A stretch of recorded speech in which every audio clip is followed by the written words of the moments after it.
एक राजा था, उसकी एक बेटी थी मंदिरा।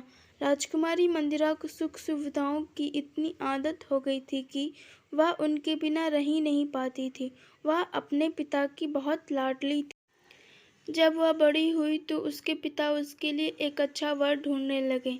एक दिन एक युवक राजा के पास आया। उसने राजकुमारी का हाथ राजा से मांगा। राजा ने बहुत देर तक उस युवक से बात की। उसके बाद वह उस युवक से राजकुमारी का विवाह करने के लिए तैयार हो गए। लेकिन जब राजकुमारी को पता चला कि जिस युवक से उसका विवाह होने वाला है वह कोई राजा या राजकुमार नहीं है, तो उसने विवाह करने से मना कर दिया। लेकिन राजा भी आखिर उसके पिता थे। अंत में राजा की आज्ञा उसे माननी ही पड़ी। विवाह के बाद दूल्हा दुल्हन एक गाड़ी में बैठकर अपने घर चले गए। उनकी गाड़ी सुअरों के एक बाड़े के आगे रुकी।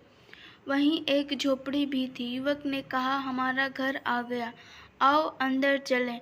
राजकुमारी को यह देखकर बेहद आश्चर्य हुआ कि उसके पिता ने उसका विवाह एक सुअर पालने वाले से कैसे कर दिया।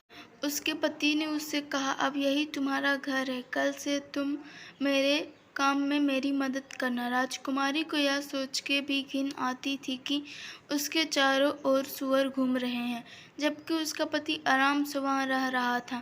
धीरे धीरे राजकुमारी को सुअरों के बीच रहने की आदत पड़ने लगी।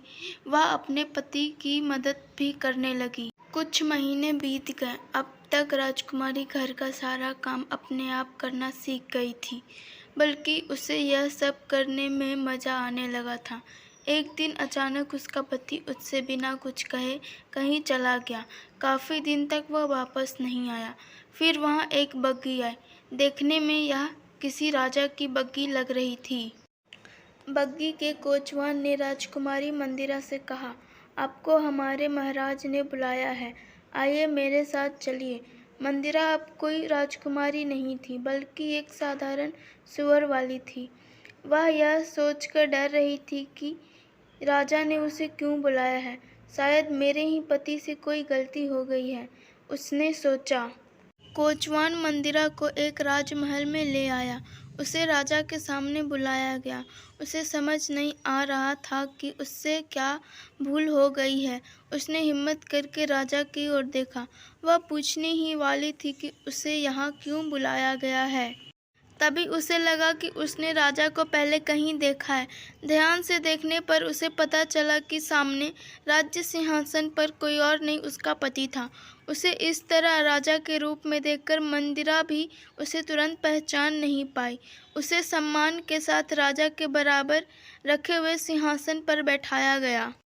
उसका पति ही वास्तव में उस राज्य का राजा था। अपने पति को राजा के रूप में देख खुशी से फूली न समा रही थी।